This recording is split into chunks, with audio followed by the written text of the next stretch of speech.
like, just better overall army composition. Elfie just fell victim to friendly fire. I just wanted to mention that. Did he kill one of his stalkers? Yeah, he just sniped it off. That's always good. I guess that's why he lost then. One key lesson to learn as a player, never shoot your own units. In general principle, it's a bad idea. Just shooting any of your buddies is a bad idea, Septiel. You should know that by now. But we're going to see this battle go on. Pretty good force fields. A little bit better could have. He could have done a little bit better. He had a lot of force fields still left on the sentries, actually. Yeah, he had... he's going to end up actually losing all of these sentries, which is going to be really, really bad for this attack. And Elfie's is going to be pretty much forced to run away until he warps in more units. And at this point, Elfie, there's really nothing he can do at this point, or so it seems. Because you look at his bases, he has less money. You look at his army, it's a lot smaller than Look at the supply. It's 86 to 134. Right now, Elroy in a good position. He doesn't care that Elfie is sniping on that hatch, because he has so many roaches, he can just push up the ramp, and he's ignoring the damage, just moving in, as Snowboard put it to me, getting in the Stalkers' faces, and just trying to get close and do a lot of damage. And we even see Hydras popping out for Elroy, which is something a little bit different. Do we want to pause and talk about that? Yeah, we can go ahead and pause just a little bit about it. All right, paused. Yeah, go ahead. Go ahead. No, you go ahead. Sorry, you probably have something more intelligent to say than me. Okay, I guess then I'll go ahead since I'm apparently intelligent. The thing about Hydras in this situation is indicative of a couple things. It's indicative that Elroy knows the game really, really well. And the reason that is like, well, Hydras do really well against Stalkers, right? So it's just the obvious counter. Well, that's not exactly what went through his head. Yes, that could have been, but what he's probably thinking is that, okay, well, I just held this off with Roaches. Mm-hmm. And I know I held it off really, really well. So he's probably going to say, I know he's on two bases, and I know exactly what he has. And he knows that Hydras, with their high DPS, he's going to be able to march in with the Hydras and just do a ton of damage. So if he was playing more conservatively, like if it kind of was a back and forth, maybe he sniped the hatchery, he probably would have teched something other than Hydralisks, let's say Mutas, because then the game would be more even. The Hydras are kind of like, okay, I know I'm ahead, and I'm just going to go for it and kill you. Yep. Because if he was going to get Mutas or Infestors, he's probably going to want to get a 4th or 5th expansion down. So it's just kind of indicative that Elroy is a really, really smart fundamental player. Yes. And he knows when he has the big enough advantage to push for the kill. Also, Hydra's good unit against Stalkers, just in general principle. Yeah. Not so good against Colossus. One word of advice, if you see Colossus coming down the tube, Hydras are one of the last units you want to have out on the field. Yep. Because they don't do so well against them. So yeah, just a little bit of knowledge there. That's not the exact point of the show, but if we find a good opportunity to educate you like this, it's actually a pretty deep concept of like going for the kill and such. So it's worth noting. But I think we've spent enough time on that. If you want to go ahead and unpause. All right, unpause. And at this point, I mean, Elfie is just going to be completely forced to pull back. I mean, Elroy is completely fine with just sitting here. I wouldn't be surprised to see some drones pump into production here very shortly. His +2... Does he have +2/+2? He has +2. Just +2, and they both have +2. They both have +2. All right, cool. But Blast Elroy, I mean, after these 7 roaches pop, I wouldn't be surprised to see just massive amounts of drone production. And that's an important concept for Zerg to learn about, is when to drone and when not to. But Elroy is just going to be able to force Elfie back into his base, which, in the meanwhile, Elfie has been trying to expand to a 3rd, which has been very unsuccessful. Unfortunately, you can't place buildings over top of Zerglings. It just does not work that way. Which is weird, but... I know. I wish you could bury them alive. It's the most irritating thing ever, is Protoss, when you're like, what? I can't... Oh. Really? Yes. And it's pretty annoying. Yes, absolutely.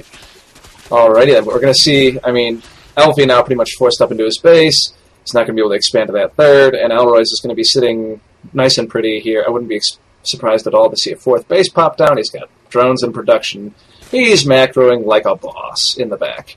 So, he's just going to sit out here. And once again, as I've said before, Artosis said, when ahead, get further ahead. And that's, frankly, what I think Elroy should do. He's getting a Spire behind this, so he's got lots and lots of tech options.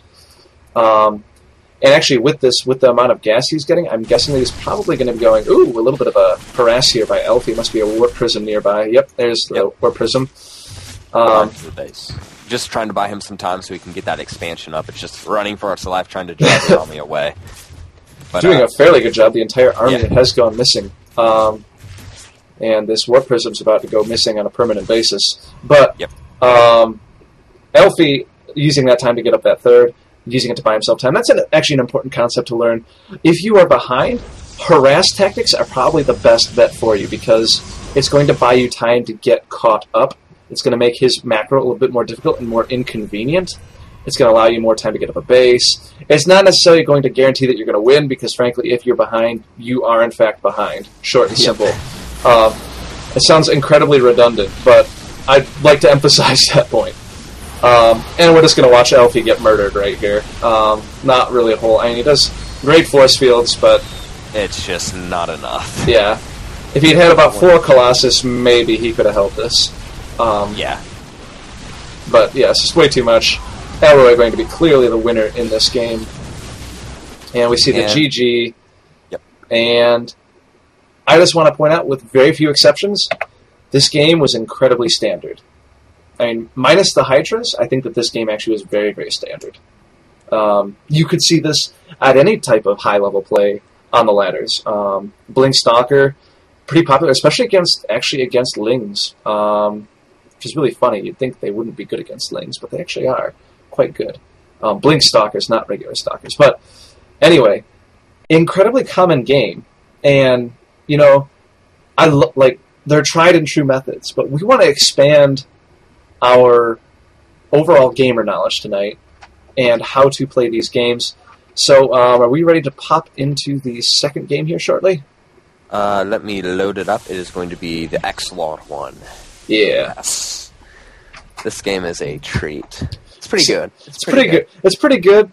It's very long, but we'll try and fast forward through the the boring, more obnoxious stuff because we watched this several times to try and figure out what was going to be more. Kind of fast forward through the ending because it's, except for like the huge battles. But anyway, yes. What we're going to learn this game, since the first replay was basically to show you sometimes doing standard stuff just sucks. Yes. Like Elfie, he went for a very standard attack at a very standard time, and it just didn't work. His opponent read him like a book, defended it well, and went on to win.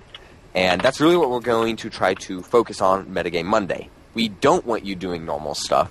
We want you to throw some tricks out of your, pull some tricks out of your sleeve, out of the hat, and just do something totally crazy, totally random. And let it be what you want it to be. Like, we're not trying to... Like, we're going to propose ideas later about concepts we've come up with in our free time over the weekend about things you can do. But honestly, this is creative license to go do whatever the heck you want on ladder. If you think that a certain strategy might work, look up professional replays about it. Look if you can find... Like, if you want to see a Dark Templar Zealot army composition, see if you can find a game or two on like a professional thing where maybe they were incorporated together. Maybe somebody tried something. We're only encouraging you to just try some creative license at this point. Yeah, because if you are trying to do what all the professionals do and what everyone does on the ladder because you think it's successful and it might not fit your style, then you're doing it wrong. You need to have your own specific style. You have to have your own strategies. And exactly. It's just fun that way. And also think about it. The styles that professionals use, those are the styles that they invented, and that's what became the ladder style of play. And that's what we do. It's traditional. That's what the pros do. Look what Destiny did with Infestors or Broodlords. Like, those became standard. And, you know, that's how it works. But we're going to start into this game on 2 times. Yeah, let's go ahead and do 2 times. All right, starting 3, 2, 1, go. So in this replay, we're basically going to be going over new ways for Protoss and Zerg alike to really get ahead in some ways. We're going to look at some unique areas where they could use new strategies. And we're basically going to theory craft throughout watching this game. We're going to watch the game normally, and we're going to see like what exactly happens or commentate the game. We're also going to say, hey, wait a second. Wouldn't it have been cool if this player did this to get ahead? Or this player would have gone this composition to get ahead? So hopefully you'll take some of these ideas that we throw out at you today and you'll use them. So also, definitely, if you guys have replays or if you guys go on louder tonight or tomorrow and the next week, send us replays of you just doing something crazy. Like, think it through, I think that would be a good strategy. I don't see any holes with it. try it on land, try it on ladder, and then tell us. Try it on land too. Yeah, and tell us. Yeah. Yes. So we really want to see really interesting games because, this is about Metagame Monday. We want to see the metagame of, especially our viewership. We want to see it just kind of grow into a bunch of really unique players that just love playing the game and coming up with new strategies and aren't afraid to lose. That's definitely, if you're watching this and you're afraid to lose, you're playing it wrong. Yes. Yes. It gets very intimidating. I mean, I can speak from experience. People are like, no, wait a minute. That's very intimidating and stupid to say, losing is terrible. Like, if you're at the Masters level, it's like, oh, I really didn't want to lose that game because what if it affects my MMR and I get demoted? I've been there. I got demoted to Platinum, and guess what? I'm back up in Diamond on both my accounts now at this point, and flying through the ladder. I'm up in the top 20 in them already. And it's just about keeping going and having fun while you're doing it. It might not work in the meanwhile, but you can have a fun time.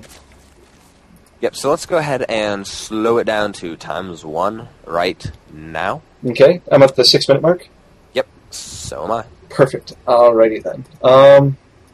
At this point, the game has worked out pretty standard. We saw a Forge fast expand out of Mouse Haste, who's going for a Stargate, which is a little bit more unusual. We'll see how this works out for him.